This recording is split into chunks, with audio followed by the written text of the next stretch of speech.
Хэд хэдэн нэмэлт эмчилгээг хамтд нь хэрэглэх боломж байна.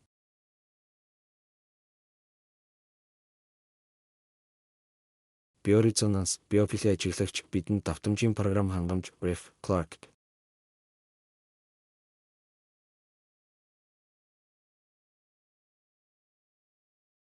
Бид миллиметр долгионы төхөөрөмжтэй, соронзон өдөөлттэй төхөөрөмжтэй.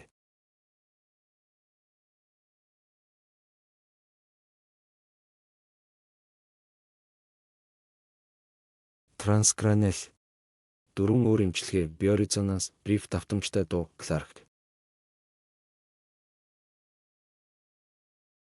Миллиметрийн долгион ба транскраниал соронзон өдөөлт. Өвчтнөөс хамаарч.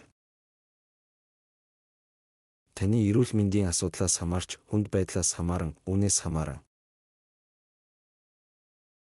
Шинж тэмдэг илэрсэн тохиолдолд бид тэдгээрийг нэг хуралдаанд хэрхэн нэгтгэх хэд хэдэн боломжуудтай.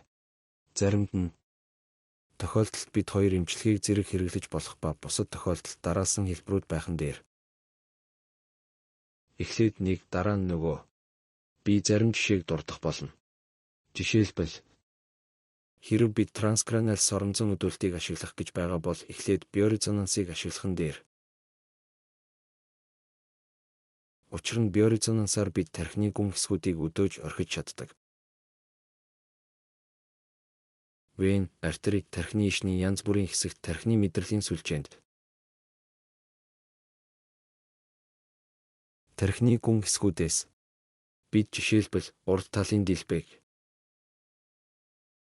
labial-occipital эсвэл тархины тодорхой хэсэг, бид тэр хэсгийг орхиж илүү.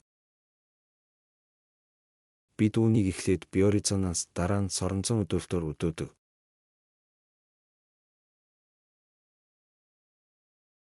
Транскраниал бид неокортекст байрлах мэдрэлийн эсийг соронзон байдлаар өдөөх болно. Илүү их эмчилгээний үр нөлөөг бий болгодог, учир нь тархи аль хэдийн өдөөгдсөн байдаг. Тэгэхээр транскраниал соронзон өдөөлтийн том давуу тал нь сүлжээг өдөөж чаддагт оршино. Мэдрэлийн хэрэв бид эхлээд биорезонансаар гүн мэдрэлийн сүлжээг өдөөдөг бол энэ нь магадгүй юм. Транскраниал соронзон өдөөлтийн нөлөө нь мөн илүү гүнзгий байдаг бөгөөд энэ нь гэсэн үг юм.